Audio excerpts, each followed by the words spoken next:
அடுத்ததாக மூன்றாவது பேச்சாளர் டோஸ்ட் மாஸ்டர் ராஜேஷ்குமார் தர்மலிங்கம். அவர் எடுத்துக்கொண்ட தலைப்பு மணமகள் தேவை.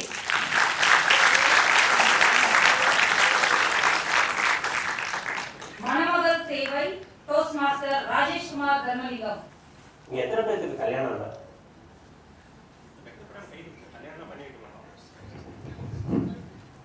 ஏன் கேட்கிறேன்னா, செவ்வாய் கிரகத்திற்கு செயற்கைக்கோள் விடுவதும், செங்காங்கில் இருக்கும் ஒருவன் செங்கல்பட்டில் இருக்கும் ஒருவனுடன் கைபேசியில் முகம் பார்த்து பேசுவதுமான நிகழ்வுகள் நிகழும் இந்த காலகட்டத்தில் தான் திருமணத்திற்காக ஆணையும் பெண்ணையும் தேடிக்கொண்டிருக்கிறார்கள்.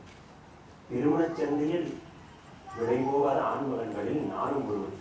போட்டித் தலைவர் மற்றும் அவையினருக்கு வணக்கம்.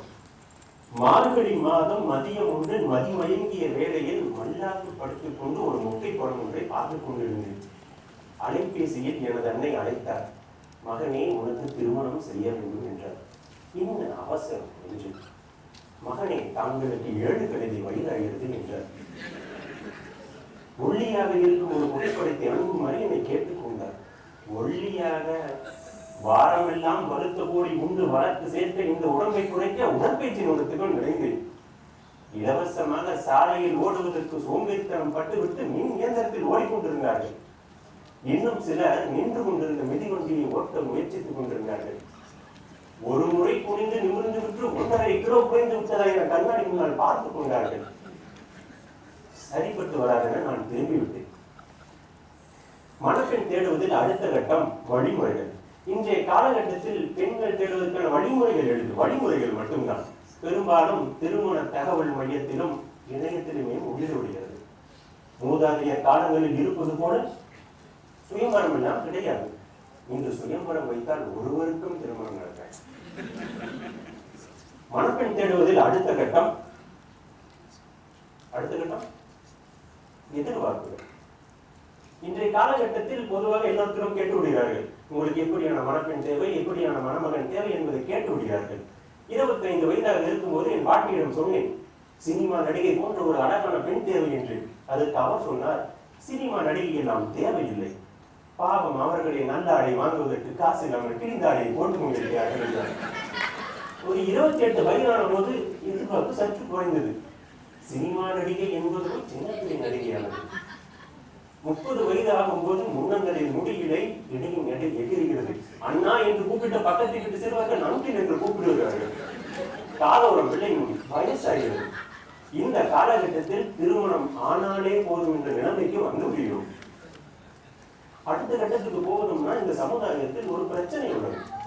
திருமணம் ஆகாதவர்கள் இச்சமுதாயத்தில் உள்ள பிரச்சனைகள் கொஞ்சம் நெஞ்சமல்ல.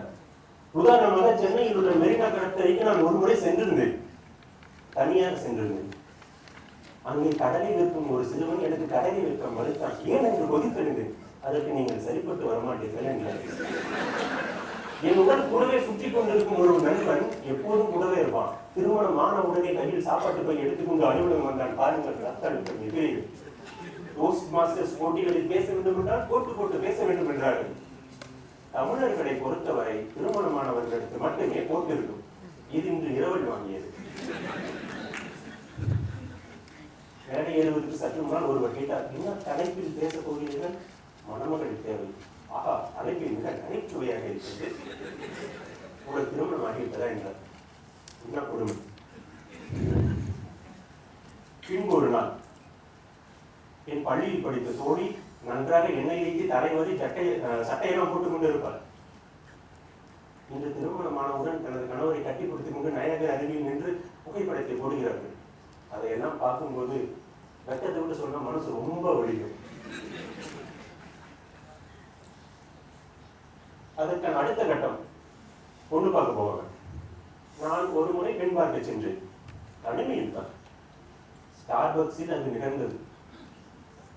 அதுதான் அதுபோல ஒரு அதிநவீன காப்பி கடைக்குள் முதல் முறையாக செல்வது. மிக அதிக விலையில் காப்பிக்கு பதிலாக நுழையை விற்றுக் கொண்டிருந்தார்கள். மணப்பெண் பார்க்க போகிறதா ஒரு நல்ல மில்கான ஆடையை போட்டுக்கொண்டு நன்றாக ஒரு நாற்காலில் அமர்ந்து கொண்டு, குளிர்க்க நடை ரொம்ப முக்கியம். மணப்பெண் வந்தால் சற்று பதற்றம். மதுபான கடை வாடிக்கையாளரை போல கைகள் நடுங்கின. வந்து அமர்ந்தார். உங்களுக்கு சமைக்க தெரியுமா என்று அவர் என்னிடம் கேட்டார். ஒரு இடம் தூக்கி வாரி போட்டது. நான் சிந்தியில் வசிக்கிறேன் என்று, காவிரி யாரு கரை பொருளாத மண்ணில் வாக்குப்பட மாட்டேன் என்றால், தமிழ் பேச்சாளர் மன்றங்களில் உறுப்பினர் என்று அதிகம் பேசுபவர்களை எனக்கு பிடிக்காது என்றார். எவ்வளவு கொடுமை! சரி, வெளியில் தான் எவ்வளவு பிரச்சனை, வீட்டிலேயே இருக்கலாம் என்றால் வீட்டில் தொலைக்காட்சியில் வந்து சுகிசிவம் ஐயா போன்ற ஒரு இளைவர் பேசிக் கொண்டிருந்தார். பேச்சில் இளைவர் தானே. என்ன பேசினார்? காமத்துப்பாலில் வள்ளுவர் என்ன சொல்கிறார் என்றால், தேவையா காமத்துப்பால்? எனக்கு தேவையா? வள்ளுவன் மட்டும் இன்றைய நிலையில் இருந்திருந்தால் காமத்துப்பால் கீழ் வரும் குறிப்புகளை எழுதியிருக்க மாட்டார். நிச்சயமாக இன்று திருமணங்கள் தள்ளி போவதற்கும் தடைபடுவதற்கும் காரணம் எதிர்பார்ப்புகள், அழகு, பணம், பதவி என பற்பல எதிர்பார்ப்புகள். இவற்றை சற்று குறைந்து கொண்டால் எல்லா தடைகளும் தகர்ந்து போகும். நிச்சயமாக. சரி, இதெல்லாம் பரவாயில்லை, உனக்கு காதல் திருமணம் செய்து கொள்ளலாமே, காதலிக்கவில்லையா என்று கேட்கலாம். எனக்கும் காதல் உண்டு. அழகிய மைப்பூசிய விழியும் சிறுக்கியில் விடும் கண்ணச் சுழியும் கொண்டவன். அவனை வர்ணிக்க அலங்கார வார்த்தைகள் தேடிய போது அகராதியும் இல்லை என்றே சொன்னது. தரையோடும் தாவணி உடுத்தி மார்போடு புத்தகத்தை அணைத்து மரத்தடியில் இருக்கும் என்னை கடத்தியில் கடைக்கும் பார்வையை காதலாய் வீசினான். எனது உடல் சிறுத்தது, ரத்த நாளங்கள் சத்தமிட்டன, கைகள் நடுங்கிற, நெஞ்சம் படவரத்தில் இதயம் கழிம இடமாறியது. நண்பன் எழுப்புகையில் கனவு கலைந்தது. நண்பன் எழுப்புகையில் கனவு கலைந்தது. வகுப்பறையில் நான், எதிரே கணக்கு வாத்தியார் உச்சியுடன், போட்டி தலைவர்.